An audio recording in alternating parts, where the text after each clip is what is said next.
신명기 강의 94번째 시간입니다. 신명기 23장 1절 한 절만 봅니다. 같이 읽겠습니다. 고환이 상한 자나 음경이 잘린 자는 여호와의 총회에 들어오지 못하리라. 아멘. 아멘 하기가 쉽지 않은 말씀이죠. 오늘도 대략 난감한 단어들이 등장하고 있습니다. 고환이니, 음경이니 하는 단어들인데요. 건너뛰고 싶은 단어들입니다. 성경에 이런 내용까지 있나? 그런 생각이 듭니다. 천에 하나, 만에 하나 있을까 말까 하는 케이스를 굳이 율법에 올려 규정화할 필요가 있나? 이런 생각이 들게 하는 난처한 내용들입니다. 흔히 볼 수 있는, 쉽게 접근할 수 있는 일이 아니지 않습니까? 그리고 인권적인 차원에서 보면 너무 가혹한 내용입니다. 성불구자, 성적인 장애를 갖고 있는 사람들 이야기 아닙니까? 선천적으로 이런 장애를 갖고 태어났든 아니면 후천적 사고나 질병에 의한 것이든 가혹한 상황에 처한 사람들인데, 그래서 다른 사람들보다 더 배려가 되어야 하고 보호되어야 할 사람들인데, 그들을 여호와의 총회에 들이지 말라는 것은 가혹을 넘어 저주에 가깝습니다. 성불구자가 된 것만 해도 죽고 싶을 지경인데, 그런 사람을 율법으로 아예 여호와의 총회에 들어오지 못하게 막아버렸으니 말입니다. 심각한 장애를 입고 살아가는 것도 벅찬데, 벅찬 인생 아니겠습니까? 그런데 거기에 더해서 총회까지 들어오지 말라고 막아선 꼴이니까 이들은 거의 사회에서 버려진, 국가에서 포기한 사람들이나 마찬가지란 말이죠. 나가 죽으라는 말이나 다를 바 없습니다. 그 성경의 흔한 말, 자비라고는 일도 찾아볼 수가 없습니다. 자비의 하나님이란 말이 무색합니다. 이들이 이런 장애를 갖게 된 것이 그들의 범죄, 자기들의 범죄로 인한 것이 아니잖아요. 자기 몸을 스스로 망가뜨린 것이 아니란 말이죠. 그런 불행한 사람들인데, 불쌍한 사람들인데, 하나님의 총회에서마저 제외시키는 것은 상처에 약을 발라주지는 못할 망정 상처에 소금을 뿌리는 격입니다. 낭떠러지 끝에 겨우 서 있는 사람을 밀어버리는, 절벽 아래로 미는 꼴이란 말이죠. 이렇게 문자로만 대하면 한없이 비판이 제기될 수 있는 난처한 내용입니다. 다음 주에 다루게 될 이 다음 절인 2절에도 비슷한 맥락의 이야기가 나옵니다.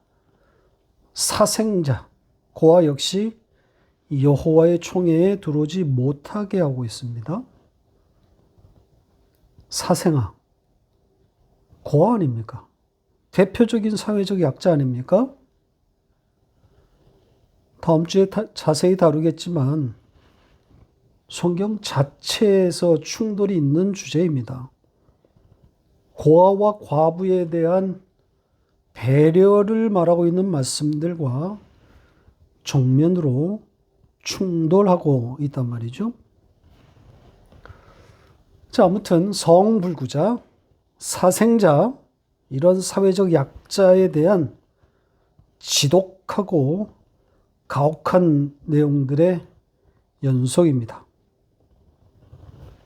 윤리 도덕적 교훈을 찾아내기가 원천적으로 불가능한 반사회적, 반인권적 내용임에 틀림없습니다. 그러다 보니 교훈과 적용에 매몰된 오늘날의 설교에서는 당연히 건너뛰는 내용들입니다. 다루지 않습니다. 다뤄봐야 본전도 찾지 못할 것이 뻔하지 않겠습니까? 옛날에는 고대 근동 유대 사회에서는 그랬었다. 그 상황에서 성경을 읽어야 한다.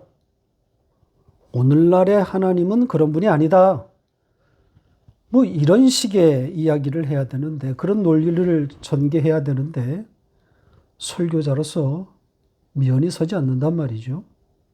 그러니 건너뛰는 것이 나은 거죠. 그러나 우리는 그렇지 않습니다. 건너뛸 일이 아닌 거죠. 오히려 좀 더 적극적으로 우리가 읽어봐야 할 내용입니다. 우리가 가진 성경의 문법, 예수와 십자가로 읽으면 달라집니다. 천국 이야기, 구원의 이야기가 되는 풍성한 복음이 되는 겁니다. 자, 이제 그 복음의 세계로 들어가 보겠습니다. 1절을 다시 볼까요? 고환이 상했거나 음경이 잘린 자, 이렇게 되어 있죠. 자, 그들은 여호와의 총회에 들어오지 못할 것이다. 자, 여기에 이 고환, 음경, 좀 이 난감한 단어들, 이 단어들부터 좀 정리하고 가겠습니다. 좀 거북한 내용이기는 한데요. 그래도 다루기로 한 만큼 가보겠습니다. 이 고환과 음경은 엄연히 다른 단어입니다.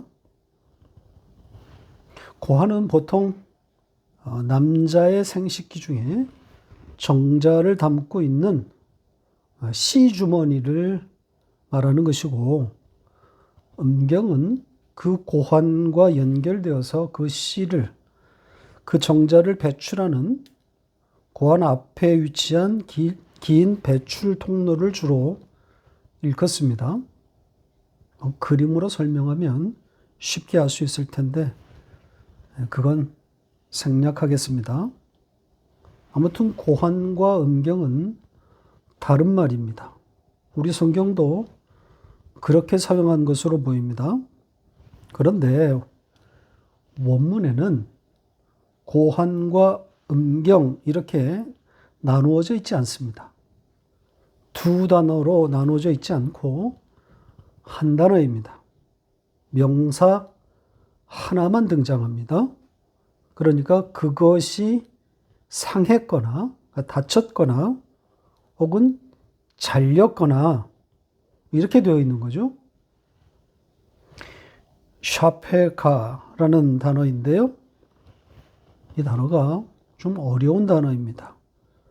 샤파크라는 동사에서 온 명사형인데요. 자, 이렇게 명사형으로 쓰인 예가 성경에 오늘 본문밖에는 없습니다. 그 성경에 용례가 없는 단어인 거죠.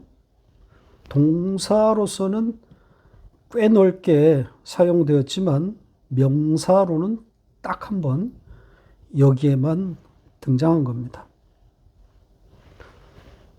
이 단어가 중요하기 때문에 그래서 이 동사를 추적해 봤습니다. 이 동사의 뜻을 찾아가 보면요. 사전에 던지다, 흐르다, 위로 오르다 이렇게 나옵니다. 어떤 사물을 던지는 행위 혹은 물이나 피가 흐르거나 쏟아지는 행위, 그럴 때 이 동사가 사용되었습니다. 자, 한두 문장 좀 예를 보고 가겠습니다. 창세기 9장 6절입니다. 같이 읽겠습니다. 다른 사람의 피를 흘리면 그 사람의 피도 흘릴 것이니 이는 하나님이 자기 형상대로 사람을 지으셨음이니라. 그렇죠. 여기서는 피를 흘리다, 피가 흐르다 이런 뜻입니다. 피를 쏟는 행위를 담고 있습니다. 자, 레위기에서 한 문장 더 볼까요? 출애굽기에서 한 문장 더 볼까요? 19장 11절 12절 같이 읽겠습니다. 너는 회막문 여호와의 앞에서 그 송아지를 잡고 그 피를 내 손가락으로 제단 뿔들에 바르고 그 피 전부를 제단 밑에 쏟을지며.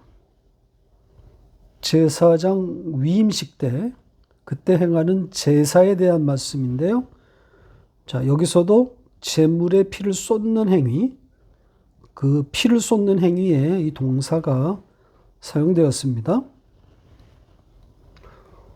이 동사가 성경에 총 115번 하는데요.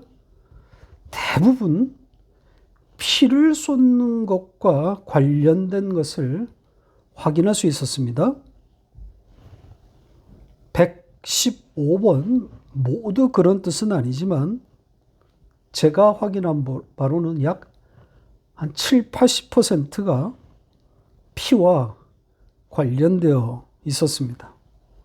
그 외에 하나님께서 진노를 퍼부었다, 물이 솟았다 이렇게 사용되었습니다. 그래서 학자들은 이 동사의 명사형은 정자를 쏟거나 소변을 배출하는 행위 혹은 그 상태를 의미한 것이다 이렇게 생각한 것 같습니다. 그리고 문맥을 보았겠죠. 그래서 남자의 생식기, 성기를 뜻한다 이렇게 판단한 겁니다. 일부 학자는 이 단어가 위로 올리다, 던지다, 솟아오르다 이런 뜻을 가졌다는 것에 착안해서 남자의 성기에 발기된 상태다 이렇게 말하기도 합니다.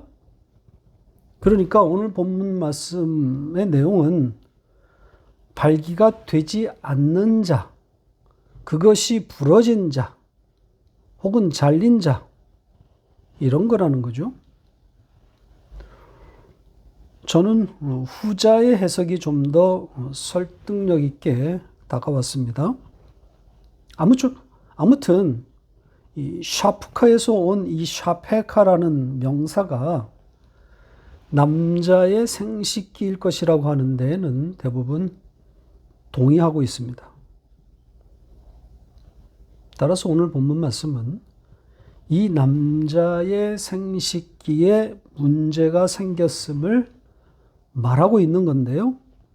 그것을 두 동사로 표현한 겁니다. 하나는 그것이 상했다, 다쳤다, 부상당했다는 거고요.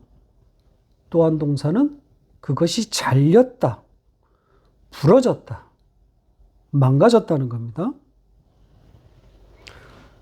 같은 상태에 대한 다른 표현일 수도 있고 혹은 다른 상태, 다른 경우라고 볼 수도 있겠습니다. 그러니까 선천적으로 발기가 되지 않는 그런 유전적 장애, 그리고 후천적 사고, 이걸 떠올릴 수 있겠죠. 자, 어떻게 보든 중요한 것은 해석의 실마리는 C라고 하는 이 C라고 하는 관점에서 봐야 한다는 점입니다. 그러니까 C를 대입해 보면 길이 보입니다. 그러니까 이 사람은 씨, 즉 생명을 배출하지 못하는 장애인이라는 겁니다. 사정이 불가능한 자입니다. 성경은 이런 사람을, 씨를 배출하지 못하는 사람을 저주받았다, 죽었다, 이렇게 말합니다. 죽은 자인 겁니다. 자, 그 좋은 예가 아브라함입니다. 아브라함 이야기에 이런 내용이 나온단 말이죠. 자, 아브라함 이야기를 해석한 로마서 4장으로 가보겠습니다. 4장 19절로 22절 같이 읽겠습니다. 그가 100세나 되어 자기 몸이 죽은 것 같고 사라의 태가 죽은 것 같음을 알고도 믿음이 약하여지지 아니하고 믿음이 없어 하나님의 약속을 의심하지 않고 믿음으로 견고하여져서 하나님께 영광을 돌리며 약속하신 그것을 또한 능히 이루실 줄을 확신하였으니 그러므로 그것이 그에게 의로 여겨졌느니라. 아브라함의 믿음에 대해서 말하고 있는 내용인데요. 역사적 사실과 부딪히고 있는 내용입니다. 창세기 기록에 의하면 아브라함은 그의 몸이 죽은 것을 알고 그의 첩 하갈이 낳아준 이스마엘을 장자로 생각하고 있지 않았습니까? 그리고 하나님께서 99세 때 찾아오셔서 사라를 통해 아들을 주실 것이라는 그런 말씀을 하셨을 때 믿기는커녕 웃어버리고 말았단 말이죠. 자, 그런 역사적 사실이 있음에도 불구하고 로마서 기자는 아브라함이 그때 믿음을 갖고 있었다, 믿음이 약하여지지 않았다, 믿음을 버리지 않았다, 이렇게 기록하고 있습니다. 그래서 여기서의 믿음은 아브라함의 믿음이 아니라 하나님의 믿음이다, 이렇게 설명드린 바 있습니다. 히브리서 기자의 그 모세의 그 믿음에 대한 이야기, 그것도 같은 맥락인 거죠. 그가 바로를 피해서 광야로 도망간 사실에 대해, 그 역사적 기록에 대해 히브리서 기자는 도망이 아니라 믿음이다, 이렇게 기록하고 해석하지 않았습니까? 모세가 믿음으로 그리스도의 고난을 위해 애굽의 모든 영화를 버렸다고 기록했단 말이죠. 그러니까 여기에 그 믿음도 모세의 믿음이 아니라 하나님의 믿음인 거죠. 그렇게 읽지 않으면 해석이 되지 않는단 말입니다. 자, 아무튼 아브라함이 100세가 되어 자기 몸에 죽은 것 같고 또 아내 사라의 태도 죽은 것 같음을 알고도 믿음이 약하여지지 않았다, 이렇게 로마서 기자는 기록했습니다. 그러니까 더 이상 자식을 생산할 수 없는 몸을 죽은 것 같다, 이렇게 기록한 겁니다. 씨를 배출하지 못하는 상태를 죽은 것 같다, 이렇게 표현한 거죠. 죽은 것 같은, 죽은 것 같은 상태. 사실 이 번역도 엉터리입니다. 왜 죽은 것 같다라고 번역했는지 이해할 수가 없습니다. 원문은 명확히 죽었다, 이렇게 기록했는데 말입니다. 원문은 이미라는 부사까지 동원해서 이미 죽었다, 이렇게 기록했단 말이죠. 자, 킹제임스 번역을 보세요. 비교해 보시기 바랍니다. 보시는 것처럼 지금 죽었다, 이렇게 되어 있습니다. 이것도 원문의 시제를 제대로 반영한 번역은 아닌데 우리 번역과 비교해 보면 상대적으로 원문의 취지를 그나마 반영했다고 할 수 있습니다. 원문의 시제는 중간태 완료형 분사입니다. 그러니까 이미 죽었다. 이게 맞습니다. 자, 아무튼 원문의 취지는 그가 완전히 죽었다는 거죠. 씨를 배출할 수 없는 상태를 죽음이라고 단언하고 있는 겁니다. 율법에 형사취수법 이런 규정이 있습니다. 형이 자식 없이 죽으면 그 동생이 과부가 된 형수를 맞아 씨를 생산하는 그런 법입니다. 고대 근동사회에 일반적이었던 전통이었던 것 같습니다. 자, 그 규정을 좀 볼까요?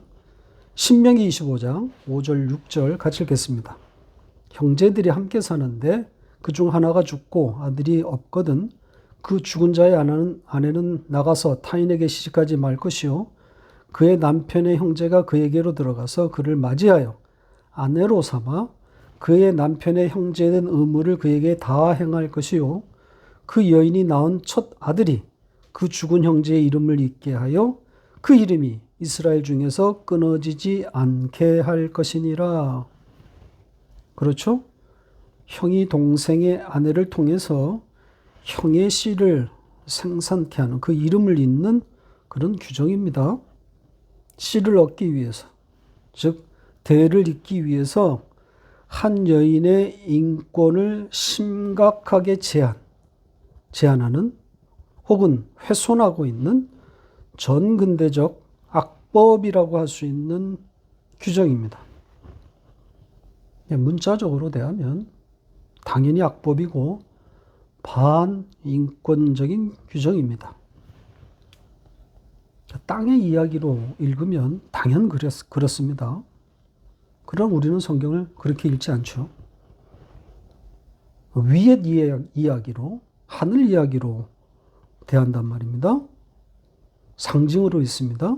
당연히 상징입니다. 씨가 상징하는 바가 뭡니까? 생명이란 말이죠. 그러니까 씨를 생산하는 것이 그 어느 것보다도 높은 가치임을 천명하고 선언하고 있는 것은 바로 씨가 생명을 담고 있는 상징이기 때문입니다.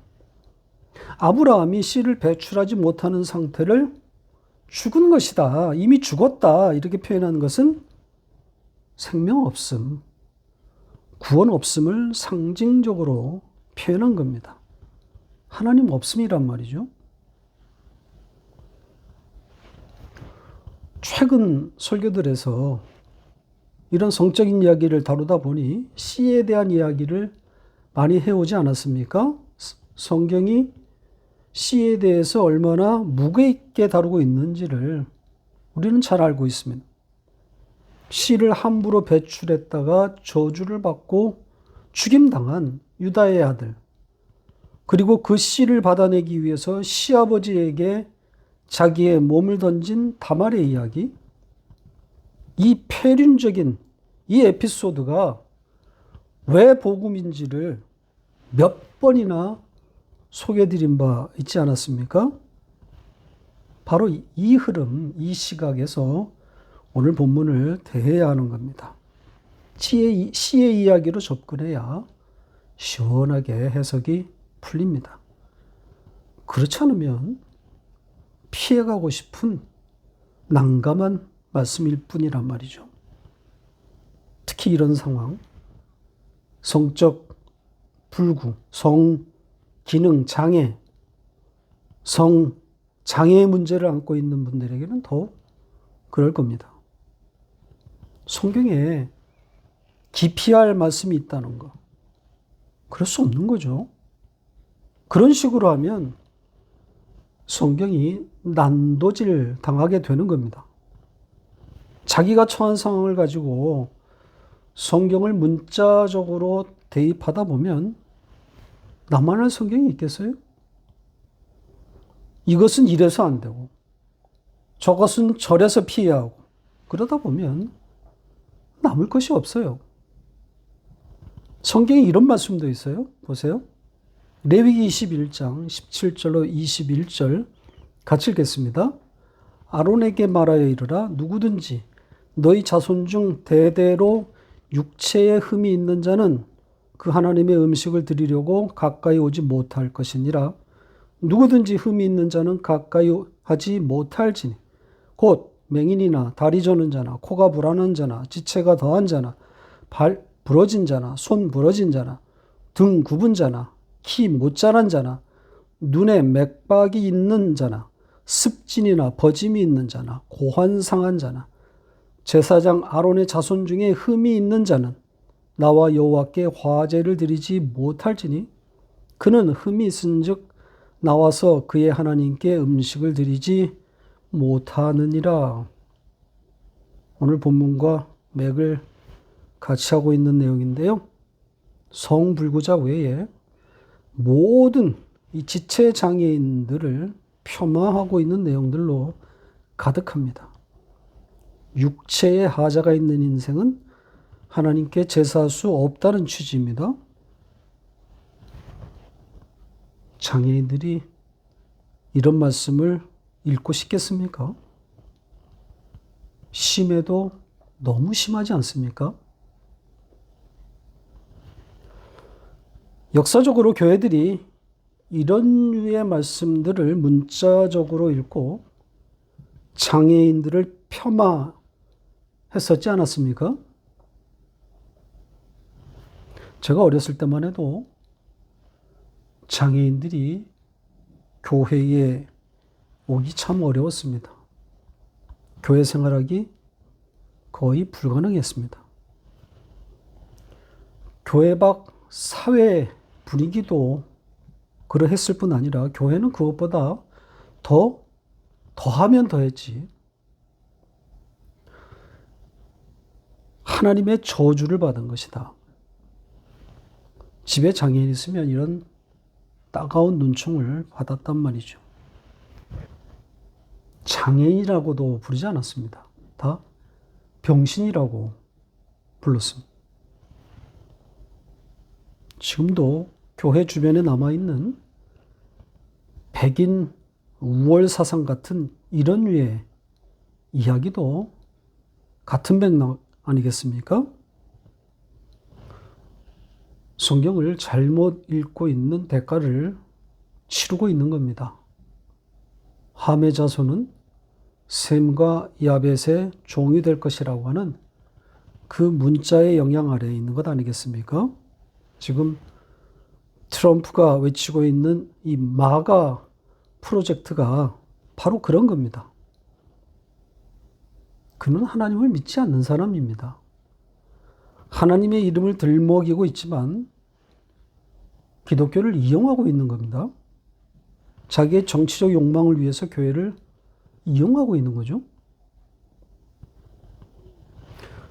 아무튼 교회들이 성경을 제멋대로 잘못 읽고 자기들의 욕구를 성경에 기대어서 분출하고 있습니다.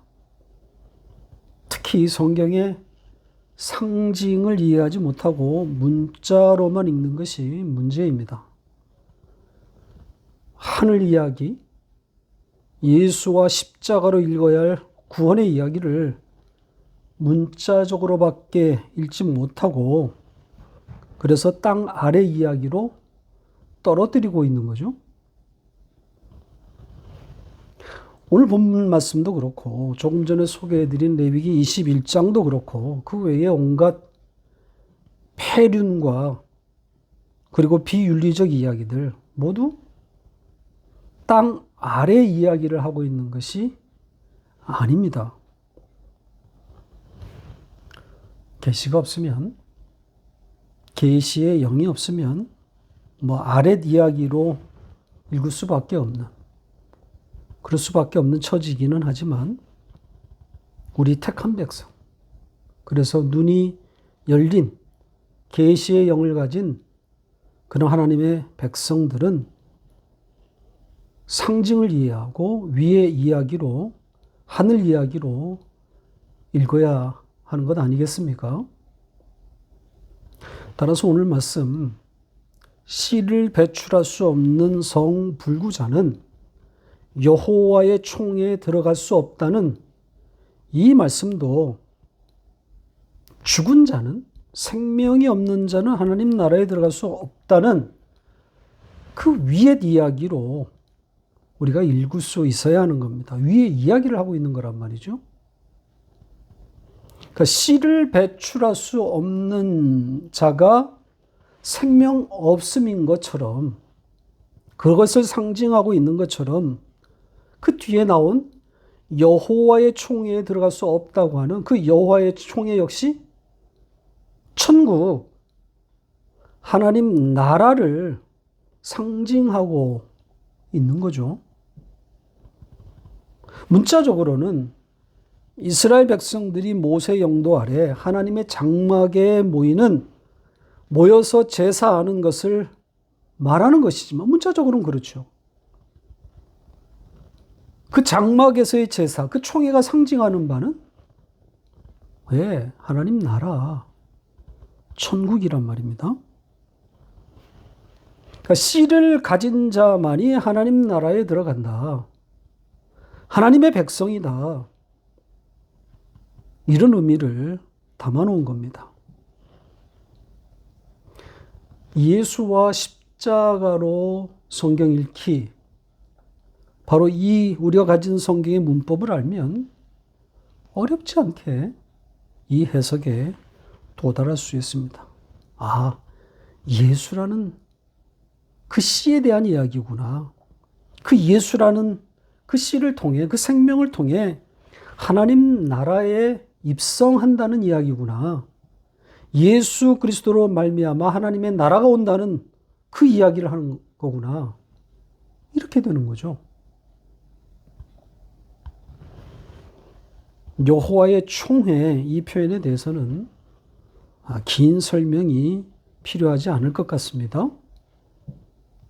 여호와라는 단어와 이 총회라고 하는 단어가 결합되어서 여호와의 총회, 이 단어 조합은 성경에 딱 3번만 등장하는, 그것도 신명기에만 등장하는 표현입니다. 그러나 이 총회로 번역된 이 단어는 성경에 123회나 등장하고 있는데요. 이 단어의 성격이나 혹은 문맥으로 봐서 여호와의 총회와 의미상 다를 바는 없어 보입니다. 전부 하나님 나라, 천국을 상징하고 있습니다. 종합해 볼 때 씨를 배출할 수 없는 자, 씨를 가지지 못한 자는 하나님 나라에 합당치 않다는 이야기를 하고 있는 겁니다. 그러니까 예수라는 씨가 없으면 천국의 문을 열 수 없다는 거죠. 예수로만, 그 씨로만 하나님 나라에 입성할 수 있다는 복음의 진수, 핵심 내용을 담아놓은 겁니다. 말씀을 맺겠습니다. 난감하고 내밀한, 건너뛰고 싶은 오늘 본문 같은 율법의 규정조차도 잘 읽어보면 예수와 십자가가 발견되는, 아니 풍성하게 담겨있는 복음이라는 것을 확인할 수 있었습니다. 성경에 피할 말씀은 없습니다. 피하고 싶은 말씀이 있다면 성경을 잘못 읽고 있는 겁니다. 하늘 이야기, 위의 이야기로 성경을 대해야지 땅 아랫 이야기, 아랫 이야기로 읽으면 안 되는 거죠. 그러면 풀리지 않습니다. 윤리, 도덕이라고 하는 이 프레임에서 벗어나야 합니다. 이걸 뛰어넘지 못하면 그냥 거기에 갇혀서 죽는 겁니다. 계시의 점진성,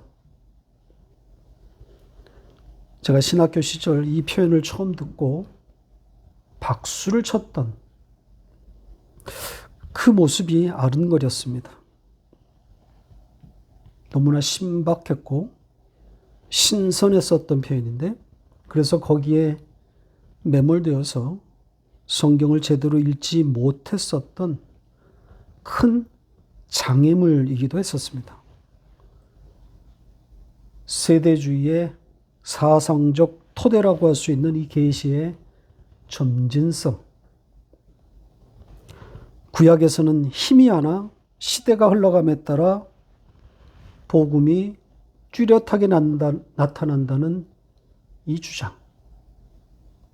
이제는 버릴 수 있게 되었습니다. 거기로부터의 해방인 거죠. 창세기 1장부터 또렷하게 박혀 있는 복음을 보게 되었으니까 말입니다. 성경을 어디서부터 읽든, 어떤 성경을 읽든 예수와 십자가를 발견하고 그 하나님의 은혜에 엎드리게 되는 이 경험, 누구나 갖게 되는 일은 아닌 것 같습니다. 아무쪼록 이런 놀랍고 신기한 경험들이 보다 많은 사람들에게 나타나기를 기대합니다. 다음 시간 사생아에 대한 이야기로 여러분께 돌아오겠습니다.